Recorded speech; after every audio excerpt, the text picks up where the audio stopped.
Vous écoutez La Story, issue de l'épisode S704 du podcast Faut pas pousser les ISO, diffusé le jeudi 12 octobre 2023.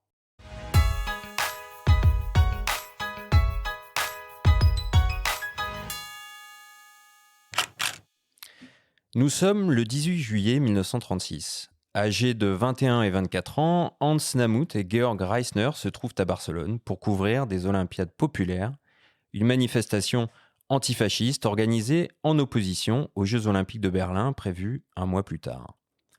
Après avoir fui les geôles du Troisième Reich, les deux jeunes photographes allemands ont élu domicile à Majorque et installé un studio.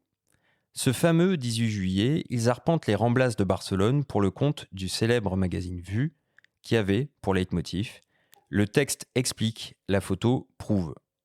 Surpris, comme la population locale, par le soulèvement soudain des troupes nationalistes menées par le général Franco, Namuth et Reisner se retrouvent sous le feu des mitraillettes. Armés d'un Rolleiflex et d'un Leica, ils décident de témoigner et créditent leurs photos conjointement. C'est le point de départ de la bande dessinée Photographe de guerre, signée de l'auteur Reynald Pélissé et de l'illustrateur Titouan, qui retrace le parcours des deux photographes allemands, devenus reporters de guerre malgré eux, durant la guerre d'Espagne. Les dessins très réalistes nous plongent au cœur des tourments des deux hommes, de leurs interrogations, comme le risque de passer pour des soldats en portant le viseur télémétrique du Leica à l'œil, ou de la pertinence de photographier des victimes en temps de guerre plutôt que de leur prêter main forte à l'instant T. On ressent leur panique, leur inexpérience, on voit leur regard terrifié, les mains qui tremblent au moment de prendre des photos face à la terrible et inexorable chronologie des événements. Désignés envoyés spéciaux, ils croisent, sans le savoir, la route d'un autre binôme, Gerda Taro et Robert Capa, également missionnés par le magazine Vue. En deux planches, les auteurs nous rappellent que la photographie de guerre n'échappait pas à la concurrence et prouvent que la condition des photoreporters n'était pas vraiment plus enviable à l'époque. On y voit deux reporters allemands se réjouir de leurs images figurant en une de Newsweek et dans Le Soir, tout en déplorant les quelques dizaines de francs récoltés, une bien maigre récompense pour des photos prises au péril de leur vie.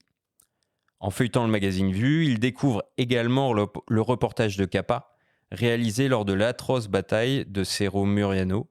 Le mythique reporter a photographié les mêmes femmes, fuyant le village, le long d'une voie ferrée, à quelques kilomètres de l'endroit où se trouvaient les deux acolytes.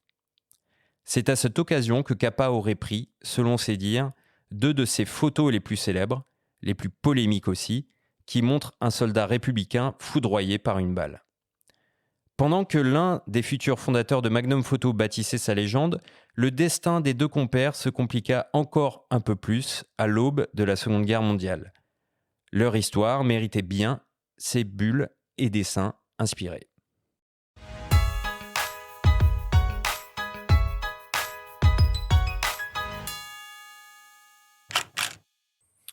Finalement, cette publication tombe à point nommé, puisque on a le prix Bayeux des correspondants de guerre qui se déroule cette semaine.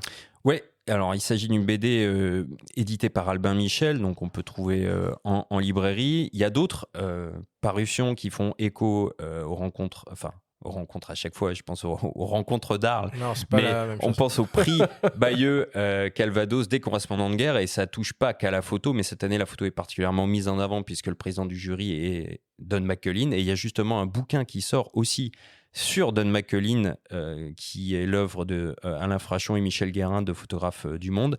Ça s'appelle Don McCullin, Le Monde dans le viseur, aux éditions de l'Équateur. Et ça, j'ai pas encore eu le temps de le lire, mais ça vaut forcément le détour quand on connaît un petit peu le parcours de cette légende du photojournalisme.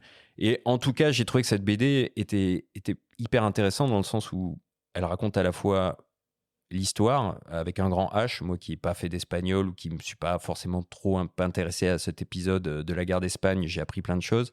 Et surtout cette histoire dans l'histoire de deux photographes, comme il y en a tant en ce moment certainement en Arménie, en Ukraine, et hélas en Israël et dans la bande de Gaza depuis une semaine, qui sont sous le feu tout à coup et qui se retrouvent à témoigner un peu malgré eux. Ouais, mais c'est vrai que la BD se prête assez bien à tout ça et c'est toujours un plaisir de découvrir ces histoires, comme tu dis, en bande dessinée avec comme trame de fond, des photographes et leurs problématiques.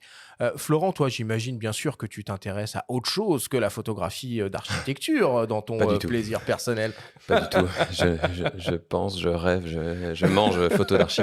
Oui, bien sûr, ouais, énormément. Bah, c'est notamment dans l'école qu'on a faite ensemble, on a beaucoup parlé d'histoire de la photo. Et c'est quelque chose auquel je m'intéresse énormément. J'ai toujours beaucoup de références en tête. Je pensais, en pensant à l'émission, je pensais il y a quelques jours comment je fais mes photographies, parce que finalement, j'y pense pas tant que ça. Pareil, on en reparlera peut-être un petit peu plus tard, mais c'est par rapport à c'est Robert Capa qui me fait penser à ça, qui lui disait si ta photo n'est pas, enfin, je vous l'apprends pas, hein, c'est sa célèbre phrase, si ta photo n'est pas assez bonne, c'est que tu n'es pas assez prêt. Et moi, j'ai réalisé que c'était quasiment l'inverse. Si ma photo est pas assez bonne, c'est que je suis pas assez loin du bâtiment. Et que- Ce serait quoi l'adage du photographe d'architecture, justement? Oui, ça pourrait être pas mal, hein, ce contre-pied à Kappa, finalement.